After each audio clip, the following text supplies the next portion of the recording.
Level 1, the training, privilege disguised as discipline. At the first level, your role is not to be an heir. You are simply someone being watched. Nobody asks what you like.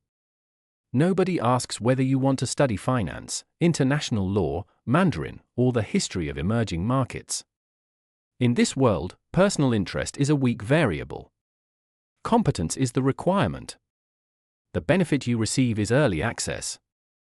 You get to sit in rooms that other people may need 30 years to enter. You hear discussions about real estate in London, assets in Vienna, equity stakes in Asia, and art collections that require their own insurance company. But the hidden truth begins to show itself: you are not being given freedom. You are being given context. And that context comes with a direction that has already been prepared for you. The price is that your childhood is no longer carefree in the normal sense.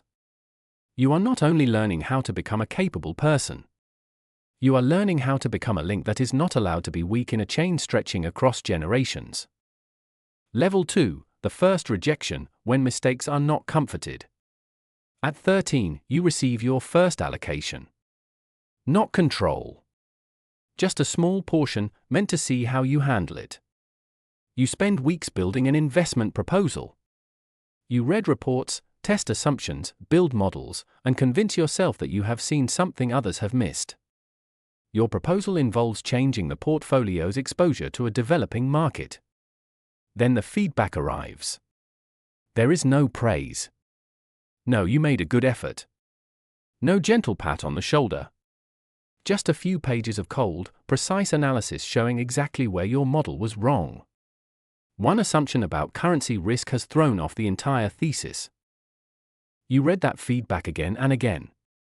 At first, there is embarrassment. Then silence. Then you understand, in this world, respect does not come from making you feel better. It comes from showing you exactly where you were wrong.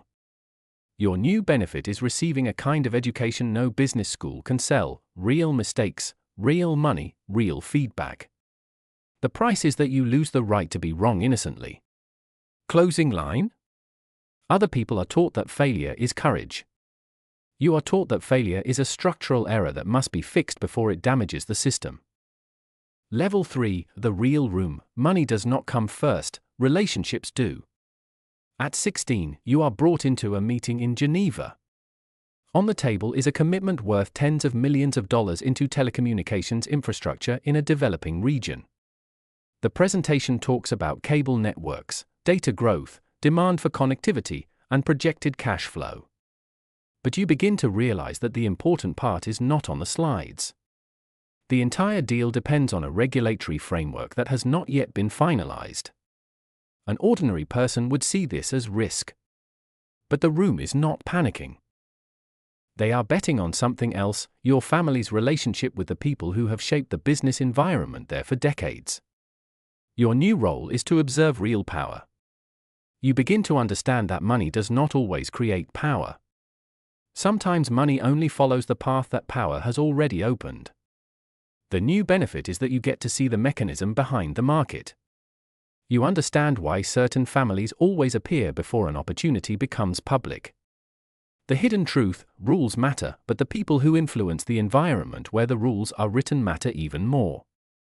The price is that from that moment on, you no longer see the world innocently. You know that fair and structured are not always the same thing. Closing line? The newly rich chase deals. Old families build the roads that deals have to pass through. Level 4, the test: competence makes lying inconvenient. In the early years of adulthood, you are sent to Jakarta, Manila, and then Bangkok. No one comes with you. No one gives you clear instructions. There is only one vague objective: find out what this deal really is. The family is considering buying a struggling logistics company. On paper, it looks cheap. In the model, it seems to have potential. But your job is to leave a spreadsheet and go down to the ground. You meet warehouse managers, drivers, customers, operators who have lived in this industry longer than you have been alive. At first, they answer politely, carefully, from a distance. But your questions become more and more specific. At some point, lying to you becomes more exhausting than telling the truth. Your new benefit is field sharpness. You no longer just read reports. You read behavior, read silence, and read numbers that are technically classified correctly but fundamentally misleading. You discover that the company's largest customer has not paid in full for more than a year. The receivables are still listed as current because they make small payments here and there. Valid on paper. Dangerous in structure. The deal is repriced. The family saves tens of millions of dollars. The price is that you understand your achievement will never be celebrated as a personal victory. It will simply be recorded in the system's file. Closing line? At this level, competence does not make people believe you. It leaves them with too little room to hide. Level 5, the weight of continuity. You do not manage money, you manage the future. At some point, you look at the portfolio report and see 6% growth. To outsiders, 6% sounds ordinary. But at your family's scale, 6% is a fortune larger than entire funds many people out there spend their whole lives trying to raise. Your new role is to manage continuity. You are no longer just analyzing deals. You are keeping a system moving through time. The new benefit is that you have a kind of patience very few investors have. You can pass on a good deal because you know a better one will appear. You are not forced to win this quarter. You are allowed to think in decades. But the hidden truth is this: your patience is not purely a skill. It is a structural privilege. You can wait because the system behind you is large enough to wait. The price is that every mistake becomes invisible but long-lasting. A wrong decision does not only lose money. It narrows the choices your family may need 10 or 15 years from now. There is no explosion. No dramatic collapse. Only a future that slowly has fewer options. Closing line? You do not pay the price immediately when you are wrong. You pay through future doors that quietly stop opening. Level 6, the question that is never asked: if everything is yours, why does none of it feel like you own it? At 35, you have everything other people use to define success. You sit on boards. You know people inside major institutions. You have a strong investment record. You have access to opportunities most of the market will never see. Outsiders look in and see houses, paintings, vineyards, investment funds, flights, and private rooms where decisions are made.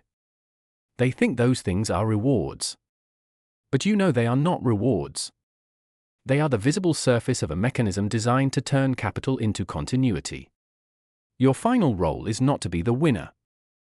You are the rhythm keeper of a machine that was running before you were born and will continue after you are gone. The final benefit is influence. You do not need to appear often. You do not need to announce power. Your last name has already done that before you.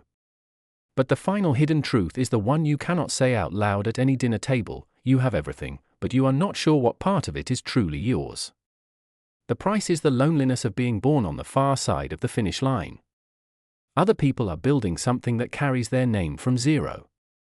You carry a name that was already too heavy before you had the chance to do anything with it. Closing line? What other people are running toward is exactly what you were born beyond, and because of that, you may never truly own it.